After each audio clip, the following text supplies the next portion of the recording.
Gekokujō. Usually it is translated into English as something like the lowers overtaking the highers or the lowers overcoming the highers, something like this. I will be talking about its use in the context of pre-modern history before the Meiji Restoration of 1868. The term originated in China during the Sui dynasty and was introduced to Japan during the Kamakura period. In studying Japanese history, Gekokujō is most frequently used in the context of the military, political, and social instability, mobility shifts, and such during at least the Sengoku period.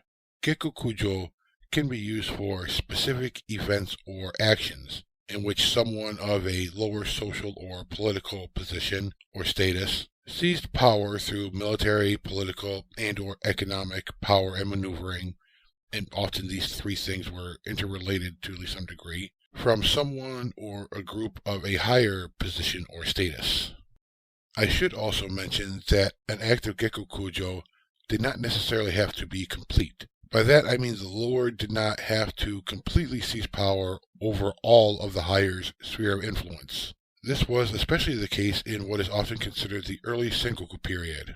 Many of the warlords who emerged during this time came from Shugodai, Deputy Shugo, and Jito, land steward families. However, most of them did not seize a Shugo's entire province, and early on, many provinces were fragmented into multiple domains.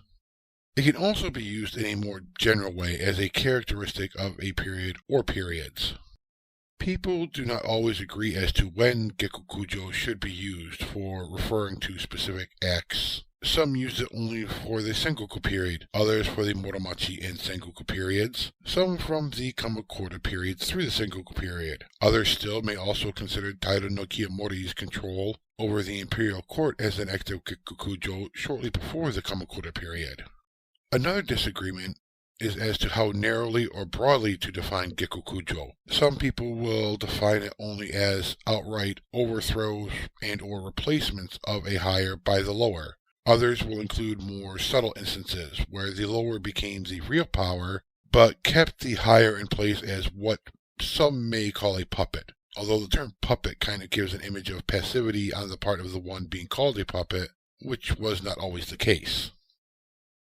These events could be major. Possibly the most extreme example could be Toyotomi Hideyoshi, who came from a low-status family in a village in Owari to become the national military hegemon and the imperial kanpaku. Or they could be more minor events, such as a provincial jisamurai turning on his lord and seizing his lands, as just one hypothetical possibility for an example.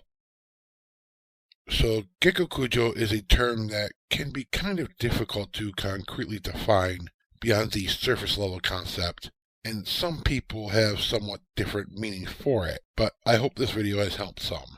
Thank you so much for joining me and watching this video. I appreciate you giving me your time. Please check out the playlist for other videos on kanji and vocabulary words by myself and Anthony Cummings. Until next time, otsukaresama deshita.